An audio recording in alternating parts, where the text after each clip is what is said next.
ওকে ও HSC pass না, তোমার কি এসএসসি সায়েন্সে ফিজিক্স ম্যাথমেটিক্স আছে? আচ্ছা, ও যেহেতু সায়েন্সে ফিজিক্স ম্যাথমেটিক্স আছে, পাইলট হওয়ার জন্য দুইটা লাইসেন্স, একটা হলো প্রাইভেট পাইলট লাইসেন্স, একটা হলো কমার্শিয়াল পাইলট লাইসেন্স।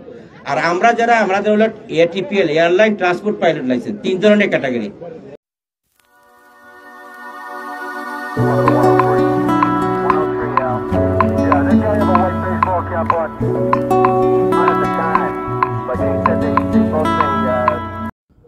মানিকগঞ্জের তরুণ উদ্ভাবক জুলহাস মোল্লা নিজস্ব প্রচেষ্টায় একটি বিমান তৈরি করে সফলভাবে আকাশে উড়িয়েছেন, যা দেশ জুড়ে আলোড়ন সৃষ্টি করেছে।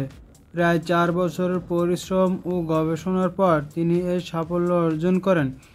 বিমানটির তৈরিতে অ্যালুমিনিয়াম ও লোহা ব্যবহার করে অবকাঠামো নির্মাণ করা হয়েছে এবং এতে 7 হর্স পাওয়ারের পানির পাম্প ইঞ্জিন সংযুক্ত করা হয়েছে। সব মিলিয়ে প্রায় 1.5 লাখ টাকা খরচ হয়েছে।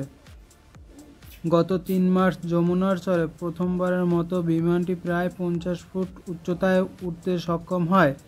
এরপর 9 মার্চ দ্বিতীয়বারের মতন সফলভাবে উড়াতে সম্পন্ন হয়, যেখানে বাংলাদেশের বিমানের পাইলট ক্যাপ্টেন আবদুল্লাহ আল ফারুক সহ সিভিল এভিয়েশনের কর্মকর্তারা উপস্থিত ছিলেন।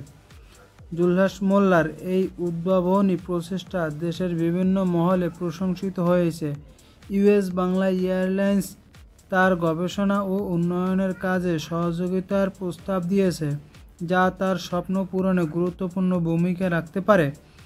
জুলহাস মোল্লার এই সাফল্য বাংলাদেশের উদ্ভাবনী ক্ষমতা ও সৃজনশীলতাকে নতুন উচ্চতায় পৌঁছে দিয়েছে, যা ভবিষ্যতে দেশের বিমান শিল্পে নতুন দিগন্তে উন্মোচন করতে পারে।